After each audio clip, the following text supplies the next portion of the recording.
내일 이제 2시에 국무조정실 업무보고를 대통령께 드리게 됩니다. 두 가지 의미가 있다고 생각을 합니다. 첫 번째는 26개 부처청 업무보고를 받으면서 내일 이제 종합적으로 이렇게 정리하고 종합하는 그런 의미로서 국무조정실이 부처 맨 마지막 순서로 업무보고를 한다는 의미가 있는 것 같습니다. 이따가 좀 말씀드리겠습니다만, 그래서 내일 업무보고는 그동안 있었던 정부 부처 업무보고 전체를 종합을 하면서 나름대로 조금 평가도 하는 그런 내용이 들어가 있습니다. 두 번째는 제가 듣기로 국무조정실 또는 그전에 국무총리실 때도 있었습니다만은 조정실이 정부 어느 정부에서도 대통령께 업무보고를 한 적이 없다고 합니다. 그래서 아마 굳이 표현하자면은 건국 이래 처음으로 국무조정실 또는 국무총리실에서 대통령께 업무보고를 하는 그런 의미가 있는 것 같습니다. 그래서 이 두 가지 의미를 가지고 있다고 말씀을 드리고, 내일 업무보고에서 간략히 좀 말씀을 드리겠습니다. 내일 업무보고는 우선 국무조정실을 포함해서 21개 부처 마지막 마무리 지면서 그동안 있었던 업무보고 전체 종합을 합니다. 지금 나눠드린 자료가 보도자료도 있고 이렇게 있습니다만, 제가 이 인포그래픽스 파란 종이를 가지고 제가 설명을 좀 드리도록 하겠습니다. 첫 번째는 저희가 전체 부처 업무보고 종합을 하게 됩니다. 아시는 것처럼 새 정부는 4대 국정기조와 14개 추진전략 하에서 140개 국정과제를 제시했습니다. 물론 이 중에 추진전략은 아직 아닙니다. 조금 수정될 가능성이 아주 없지는 않습니다만은, 일단 4대 국정기조와 140개 국정과제는 확정이 됐다고 보시면 되겠습니다. 가운데 보시면은 3월 21일부터 시작해서 내일 4월 31일 끝으로 27개 부처 업무보고를 마무리 짓게 됩니다. 이번 업무보고 중에서 27개 부처를 하면서 큰 특징을 제가 4가지로 뽑아봤습니다.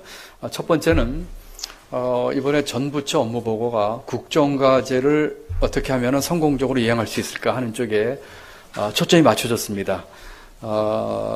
과거의 업무보고는 그 부처에 하는 일을 되게 국실별로 쪼개서 이렇게 업무보고를 했는데, 이번에 업무보고는 전 부처 예외 없이 국정과제를 각각 소관에 있는 국정과제를 어떻게 하면은 잘 이행하고 성공적으로 완수할 수 있을까에 초점이 맞춰졌습니다. 그렇게 하다 보니까 140개 국정과제에 대한 구체적인 액션 플랜을 제시하기 위해서 모든 부처가 노력을 했습니다.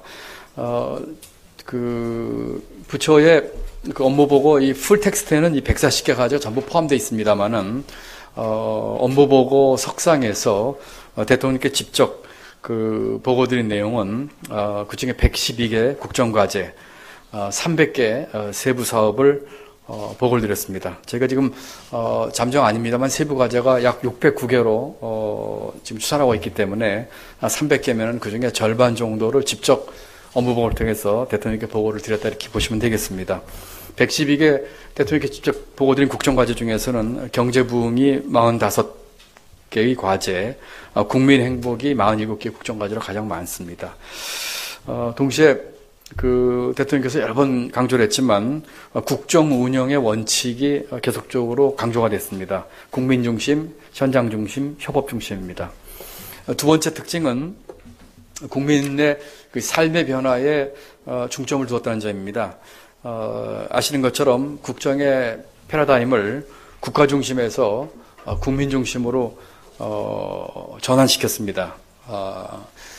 그전처럼 성장률이라든지 하는 그런 매크로 지표보다는 고용률과 같은 국민 개개인의 직접 와닿는 그런 식으로 이 국정기조나 이 국정목표도 전환을 했습니다만은, 거기에 따라서 각 부처의 업무보고도 국민 또 수혜자 중심으로 구체적인 변화의 모습을 제시했다, 이렇게 특징 지을 수가 있겠습니다. 세 번째는 누누이 강조했지만 칸막이 제거를 위한 협업이 강조됐습니다. 27개 부처의 업무보고 중에서 98개의 협업과제가 보고됐습니다. 국정기조별로 보면은 경제부흥이 40개, 국민 행복이 48개 등입니다. 부처 간의 칸막이 제거를 위한 협업이 국정과제의 성패를 좌우한다고 하는 강한 드라이브를 걸었다 이렇게 보시면 되겠고요.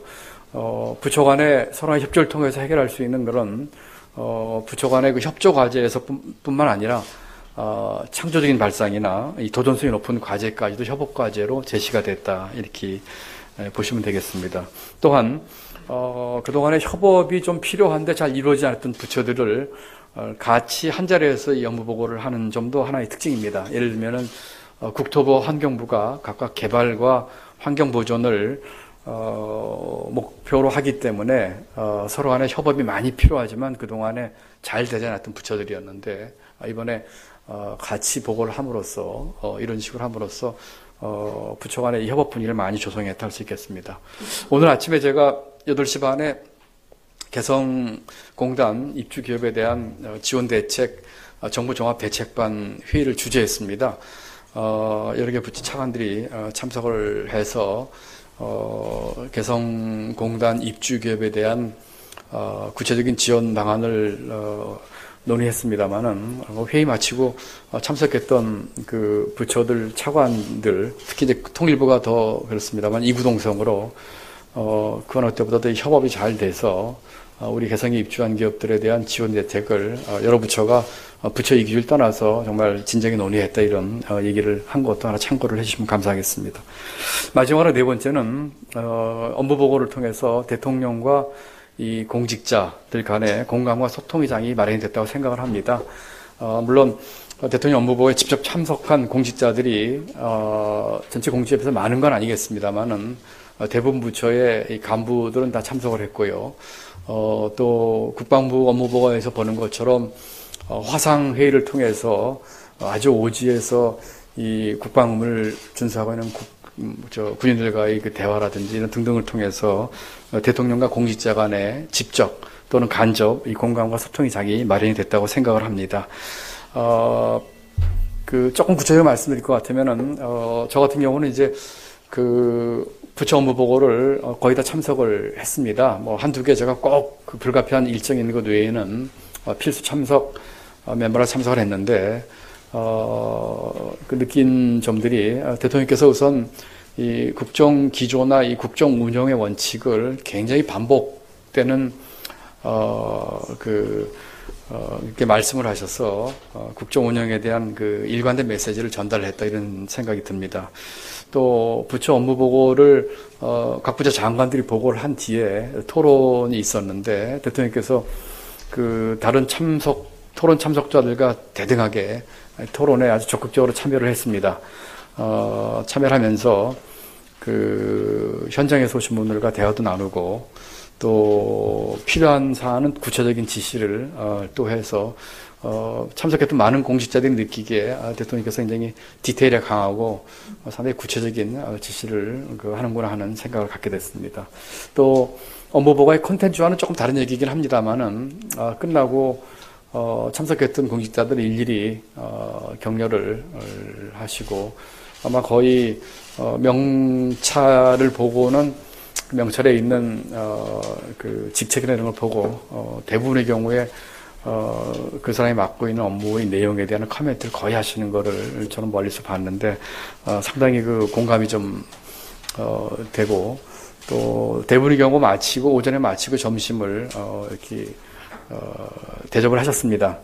참석했던 그 대부분의 부처에 그래서 그 토론에 참석해서 하는 그 디테일에 강하고 구체적인 지시를 업무적으로는 해서 일은 상당히 그 구체적인 내용에 대한 그 지시 내지는 토론에 참석을 한 반면에 여러 가지 그 공직자들과 소통해서 좀 따뜻한 그런 리더십을 보이지 않았나 하는 생각을 해봅니다.